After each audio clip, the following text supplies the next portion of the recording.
Sua tia não é fascista. Ela está sendo manipulada. Você se pergunta como um candidato com tão poucas qualidades e com tantos defeitos pode conseguir o apoio quase que incondicional de grande parte da população? Você já tentou argumentar racionalmente com essas pessoas, mas parece que elas estão absolutamente decididas e te tratam imediatamente como inimigo no mais leve aceno de contrariedade? Até sua tia, que sempre foi fofa com você, agora ataca seus posts sobre política no Facebook? Pois bem, vou te contar uma história. O principal nome dessa história é um sujeito chamado Steve Bannon. Bannon tem uma visão de extrema-direita nacionalista. Ele possuía um site no qual expressava seus pontos de vista, que flertavam com o machismo, com a homofobia, com a xenofobia, entre outros. Porém, o site era de pouca visibilidade, e seu sonho era de que suas ideias se espalhassem com mais força em todo o mundo. Para isso, Bannon contratou uma empresa chamada Cambridge Analytica. Essa empresa conseguiu dados do Facebook de milhões de contas de perfis por todo o mundo, de todo tipo de dado acumulado pelo Facebook, curtidas, comentários, mensagens privadas. De posse desses dados e utilizando algoritmos, essa empresa poderia traçar perfis psicológicos detalhados dos indivíduos. Tais perfis seriam então utilizados para verificar quais indivíduos estariam mais predispostos a receber as mensagens. Aqueles com disposição de acreditar em teorias conspiratórias sobre o governo, por exemplo, ou que apresentavam algum sentimento de contrariedade ao cenário político atual. A estratégia seria fazer com que esse indivíduo suscetível a essas mensagens mudasse seu comportamento, se radicalizasse. Como as pessoas passaram a receber as notícias e a perceber o mundo principalmente através das redes sociais, não é difícil manipular essas informações. Se você pode controlar as informações que uma pessoa tem acesso, você pode controlar a maneira com que ela percebe o mundo, e com isso influenciar a maneira como se comporta e age. Posts no Facebook podem te fazer mais feliz ou triste, te deixar com raiva ou com medo. Os algoritmos sabem identificar as mudanças no seu comportamento pela análise dos padrões de suas postagens, curtidas e comentários. Assim, indivíduos com perfis de direita, em seu tradicional discurso "não gosto de impostos", foram radicalizados para perfis paranoicos em relação ao governo e a determinados grupos sociais. A manipulação poderia ser feita, por exemplo, através do medo, com o bordão "o governo quer tirar suas armas". Esse tipo de mensagem estimula um sentimento de impotência e de incapacidade de se defender. Estimula também um sentimento de "somos nós contra eles", o que fecha a pessoa para argumentos racionais. Sites e blogs foram fabricados com notícias falsas para bombardear diretamente as pessoas influenciáveis por esse tipo de mensagem.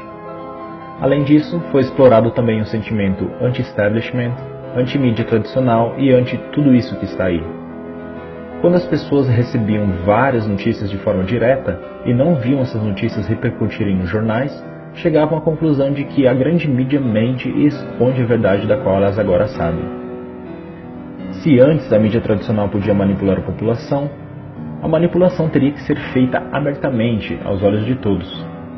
Agora todos temos telas privadas que nos mandam mensagens diretamente. Ninguém sabe que tipo de informação a pessoa ao lado está recebendo ou quais mensagens estão construindo sua percepção de realidade. Com esse poder nas mãos, Bannon conseguiu popularizar entre os jovens a alt-right, movimento de extrema-direita americano, que resultou nos protestos Unite the Right no ano passado em Charlottesville, Virgínia, e que tiveram a participação de supremacistas brancos. Bannon trabalhou na campanha presidencial de Donald Trump e foi estrategista de seu governo. A Cambridge Analytica trabalhou também no referendo do Brexit, que foi vencido principalmente por argumentos originados de fake news. Quando a manipulação veio à tona, Mark Zuckerberg foi chamado ao Senado americano para depor. Para quem entendeu o que houve, ficou claro que a democracia da nação mais importante do mundo havia sido hackeada. Mas os congressistas pouco entendimento tinham de mídia social, e quem estaria disposto a admitir que a democracia pode ser hackeada através da manipulação dos indivíduos? Zuckerberg estava apenas pensando em estabelecer um modelo de negócio lucrativo com a venda de anúncios direcionados. A coleta de dados e a avaliação de perfil psicológico das pessoas tinham a intenção inocente de fazer as pessoas clicarem em anúncios pagos. era apenas um modelo de negócios, mas esse mesmo instrumento pôde ser usado com finalidade política.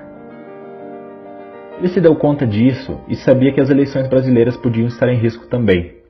Somos uma das maiores democracias do mundo.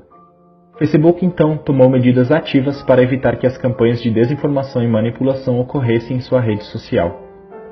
Muitas contas fake e páginas que compartilhavam informações falsas foram retiradas do Facebook no período que antecede as eleições, mas não contavam com a capilarização e a popularização dos grupos do WhatsApp.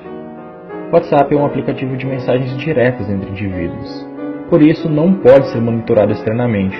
Não há como regular as fake news, portanto. Fazer um perfil fake no WhatsApp também é bem mais fácil do que em outras redes sociais e mais difícil de ser detectado. Lembra do Steve Bannon, que sonhou com o retorno de uma extrema-direita nacionalista forte mundialmente? Que tinha ideias que são classificadas como anti-minorias, racistas e homofóbicas, e que usou um sentimento difuso ante tudo que está aí e o medo de os homens se sentirem indefesos para conquistar adeptos? Pois bem, ele se encontrou em agosto com Eduardo Bolsonaro. Bolsonaro disse que Bannon apoiaria a campanha de seu pai com suporte e dicas de internet. Bannon é agora um consultor eventual da campanha.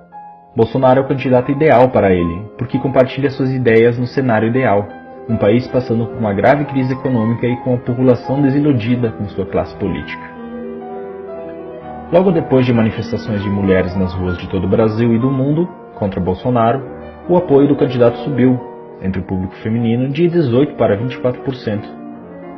Um aumento de 6 pontos depois da grande parte das mulheres se unir para demonstrar sua insatisfação com o candidato. Isso acontece porque, de um lado, a grande mídia simplesmente ignorou as manifestações e, por outro, houve um ataque preciso às manifestações através dos grupos de WhatsApp pró-Bolsonaro.